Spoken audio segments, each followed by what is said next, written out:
Kasi kung hindi gulong, ibig sabihin yung meron tong ano yung parang ganito lang sa dito.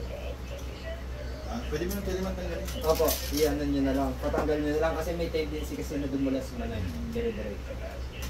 Ang style kasi sir, for example, magsisimula si manay nakaupo. Mas maganda kung mas mataas ang upuan. Kasi mas madali siya makakatayo. Pag malalim kasi yung upuan o mababa, may hirapan. Opo. Ang style po ng pagupo, ganyan. Ang artificial feet, sir, nasa harapan. Pagtatayo tayo. Ang yung original feet ni ma'am nasa likuran. Ang pagtayo, ganyan. Ang pwersa nandito. Ito, alalay. Yung artificial. Ganyan, sir. Ganyan ang tayo.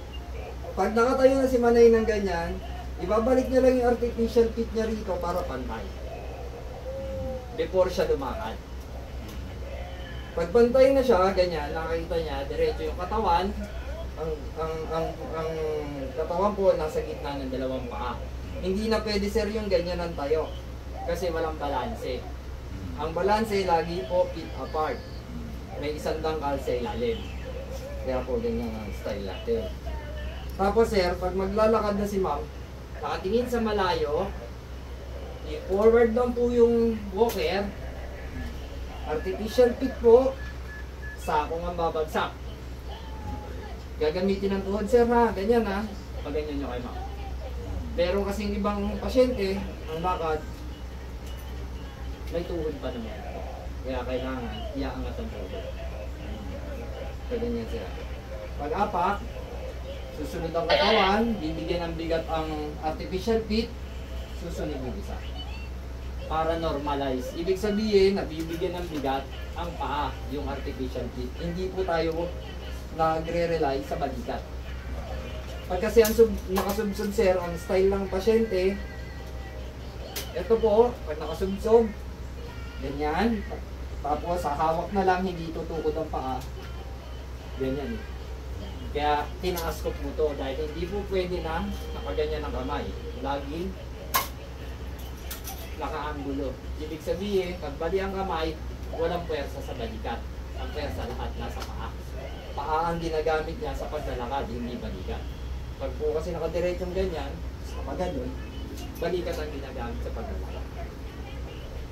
Ganyan po ang style.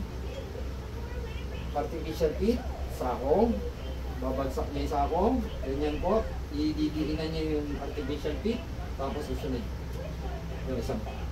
Tapos ganun ulit, artificial feet, sakong ang bagsak, susunod na. Ibig sabihin sir, didiinan, hindi po kailangan na yung ganun. Kahit dahan-dahan, walang problema, basta madidiinan ang paa. Kasi doon po niya may establish yung balanse. Ibig sabihin, doon niya ano yung katawan niya na pwede na ako magbalanse, may paa na ako. Lalakas yung paa. Kailangan nang mag-build ng muscle yung paa. Pag po nag-practice si ma'am, kailangan kumakain po. Hindi po pwedeng walang kain. Kailangan kumakain po. Pag naman po sa hagdanan, kunyari, makaakyat sa hagdanan, for example po ito, pag sa hagdanan po, kaya wala nang walker o may hawakan si ma'am sa gilid, ganyan, sa hagdanan. Ang iaapak na po sa pag-akyat is yung original na paa. Kasi nandito yung control. Ito po is tukod lang. Pag-akyat niya, ganyan po. Tapos ulit yung artificial. Pag pababa naman po, artificial lang mauuna. Kasi po, ang control nandito pa rin. Ito, tukod lang po. Artificial. Tapos